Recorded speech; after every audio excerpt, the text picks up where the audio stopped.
ሩፋኤል ማለት ሰውም ሆነ እንስሳ በሚወልዱ ጊዜ ማኅፀናቸውን የሚፈታ የምህረት መልአክ፣ ዓመት እስከ ዓመት የተጸለየውን ጸሎት የሚያሳርግ የመንግሥተ ሰማያትን በር ቁልፍ የያዘ ነው። አንድ ጦቢት የሚባል ሰው ነበር። እርሱም ከዕለታት አንድ ቀን መንገድ ሲሄድ አንድ ሰው ሙቶ አገኘው። ጦቢትም የሞተ ቅበሩ፣ የታመመ ጠይቁ የሚለውን አሰበና ቀበረው። ከቤቱም ሳይደርስ መሸበት። ከዛፍ ስር ተኛ። ወፍ ከዓይኑ ላይ ኩሱን ኳሰበት፣ ዓይኑም ታወረ። በዚያችም ሌሊት ከቀብር ተመለስኩ። ረክሼም ስለነበር በዕድሞው ስር አደርኩ።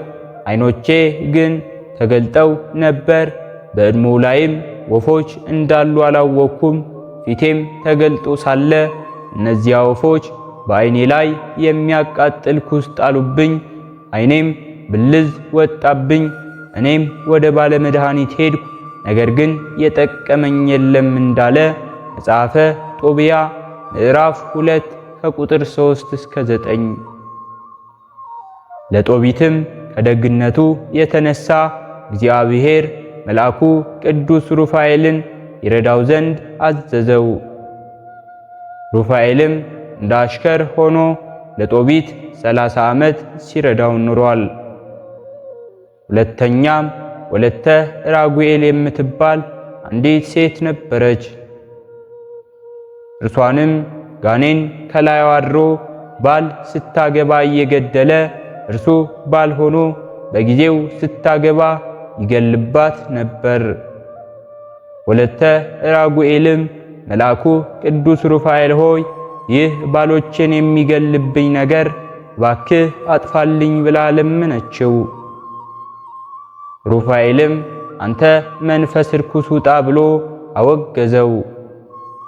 ያ መንፈስ ርኩስም መልኩን ከሰል አስመስሎ ወደቀ። ወለተ ራጉኤልም ባል አግብታ 7 ልጆችን ወለደች። መጽሐፈ ጦብያ ምዕራፍ 8 ከቁጥር 1። ሦስተኛም በቆሮስ ደሴት አንዲት በመልአኩ ሩፋኤል ስም የታነጸች ቤተ ክርስቲያን ነበረች። አሳ አንበሪ ከባህር ተነስቶ ይገለብጣት ሲል መልአኩ ቅዱስ ሩፋኤልም በጦር ወግቶ ገሎ አድኗታል።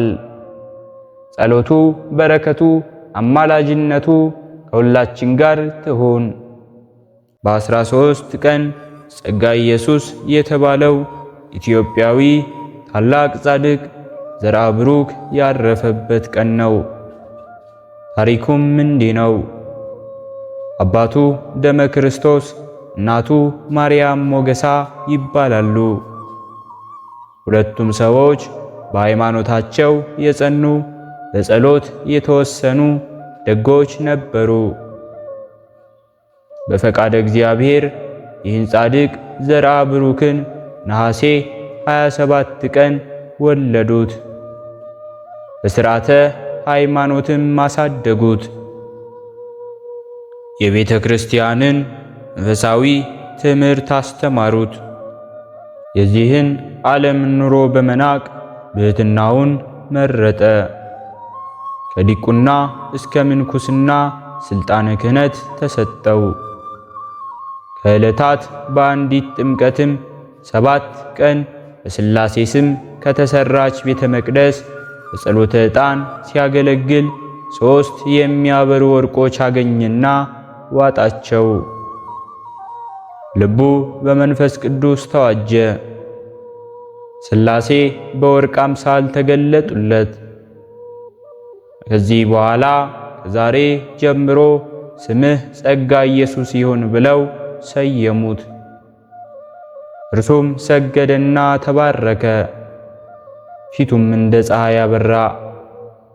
12 ክንፍም ተሰጠው። ከዚህ በኋላ ወደ ፈለገው ቦታም በክንፎቹ እየበረረ ገዳማትንም ይጎበኝ ነበር። ወደ ሰማይ በመብረር ከሥላሴ መንበር ሰግዶና ተባርኮ ይመለሳል። ከዕለታት አንድ ቀን ሰይጣን በሰው ተመስሎ ንጉሡን አስነሳበትና ሰራዊት ላከበት። 7 የጸሎት መጻሕፍት ነበሩት። ግዮን ለሚባል የውሃ ምንጭ አደራ ሰጥቶት ከባህሩ ቀብሮ ውስጥ የሁለታችን ምስክር እግዚአብሔር ይሁን ብሎ ከንጉሡ ሰራዊቶች ጋር ወደ ንጉሡ ቀረበ። ንጉሡም 5 ዓመት አሰረው። እስር ቤቱም ተናወጸ። ንጉሡም ተረበሸ። ዘርአ ብሩክን ፍቱ ብሎ አስፈታው። ዘርአ ብሩክም ዓለምን ዙሮ ሲያስተምር ዓለምን አቅፈው የያዙ ቤሄሞትና ሌዋታን የሚባሉ ዘንዶዎች አሉ ወይም አሳ አንባሪዎች ይላል። ከሆዳቸው ውስጥ ገብቶ ጥርሳቸውን ቆጥሮ ቁመታቸውን ለክቶ ወጣ ይላል። የፈጠርናቸውን ሁለቱን እንስሳት ጠብቀህ ያንዱን ስሙን ቤሄሞት እርሱን አልከው፣ የሁለተኛውን ስሙንም ሌዋታን አልከው እንዳለ መጽሐፈ ዕዝራ ምዕራፍ 4 ከቁጥር 49። ከዚህ በኋላ ወደ ግዮንም ተመለሰና ወደ ፈጣሪው ጸሎት አደረሰ። ግዮንንም የሰጠውሽን መጽሐፍ መልሽ ሲል ግሽ አባይ አላት። መጽሐፉንም ወደ ድንበር ገሳችውና ወጣ። ስለዚህም ነው ግሽ አባይ የተባለው። ከመጽሐፉም ደረቅ አፈር ቦለል እያለ የታላቁን ጻድቅ ተአምር ያዩና የሰሙ አደነቁ። ዜናውም በሁሉ ዘንድ ተሰማ። ቦታውም ግሽ አባይ ተብሎ ተጠራ። በአሁኑ አጠራር ምስራቅ ጎጃም ሰከላ ወረዳ ነው። ኢትዮጵያ መጽሐፉ ከተገኘበትም ቦታ ቤተ ክርስቲያን ተሰርቶበታል።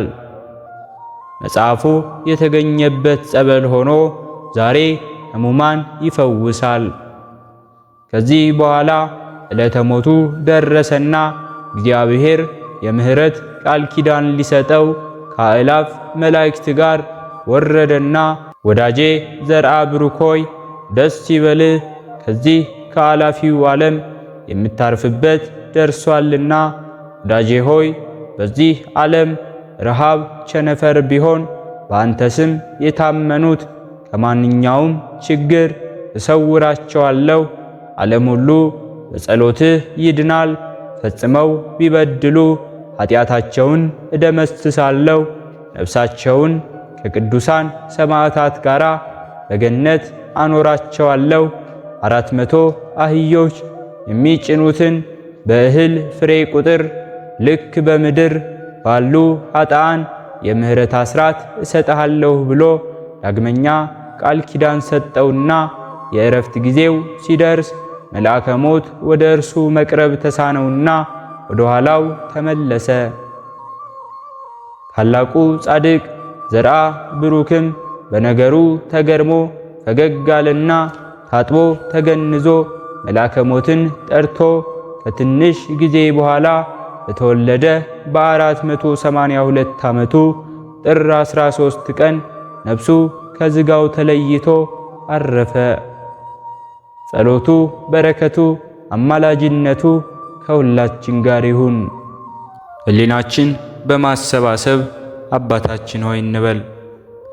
አባታችን ሆይ በሰማያት የምትኖር፣ ስምህ ይቀደስ፣ መንግሥትህ ትምጣ፣ ፈቃድህ በሰማይ እንደሆነች እንዲሁም በምድር ላይ ትሁን። የዕለት እንጀራችንን ስጠን ዛሬ፣ በደላችንንም ይቅር በለን እኛም የበደልነውን ይቅር እንደምንል፣ አቤቱ ወደ ፈተናም አታግባን ከክፉ ሁሉ አድነን እንጂ መንግሥት ያንተ ናትና ኃይል፣ ክብር፣ ምስጋና ለዘላለሙ አሜን። እመቤታችን ቅድስት ድንግል ማርያም ሆይ በመልአኩ በቅዱስ ገብርኤል ሰላምታ ሰላም እንልሻለን።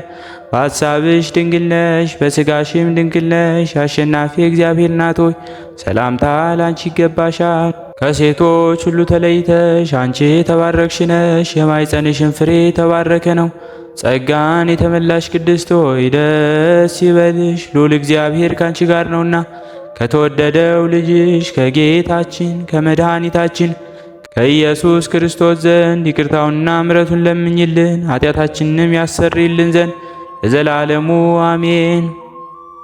ስለነበረን ጊዜ ሁሉ የአምላካችን የልዑል እግዚአብሔር ስሙ ዛሬም ዘወትርም የተመሰገነ ይሁን።